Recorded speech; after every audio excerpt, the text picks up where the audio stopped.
te tino whāinga o te rea, ko te oranga o te tangata, ko te oranga o te taiao, ko te oranga o te whenua, mā te mahi o te tangata I runga I te whenua, ka ora ai, taua tangata.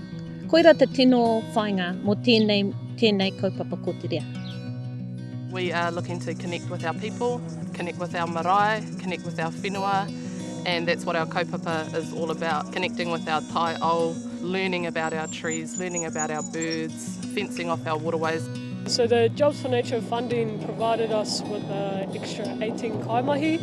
So when we first started this project, it was just the two of us. And then since receiving that funding, we've been able to train 18 young people to do what we do here today. We've got a catch! So they can compete for food and they can kill birds and bird eggs. We've been able to cover 94 hectares of this maunga. We've also spread our scope out to the awa, so we take care of kōkua whakapata. It was just completely overgrown with invasive species. There was weeds everywhere, everything was just paru in the water and on the land. And then after working here for like a few months, we started to see more inverts come through, so the invertebrates that we get in the waters. We've been getting a whole lot of shrimp lately, as well as inanga, tuna.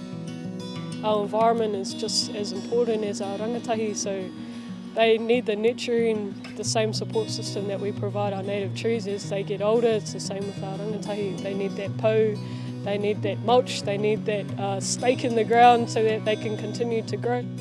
I runga I tēnei tūmomo mahi, I tae mātou te kite I te pakari ake o ngā tangata, I roto I a rātau anō, o rātau wairua, I piki ake o rātau wairua, I roto I a rātau anō. I want to see my maunga back to what it used to look like 250 years ago. Full of native rākau, fauna, flora, all our manu. Personally, I feel like my well-being and my wairua is like skyrocketing. I haven't felt this good about myself in ages. When you're up on that maunga and you're planting a native tree, it's a different feeling. You feel like you're actually making a difference.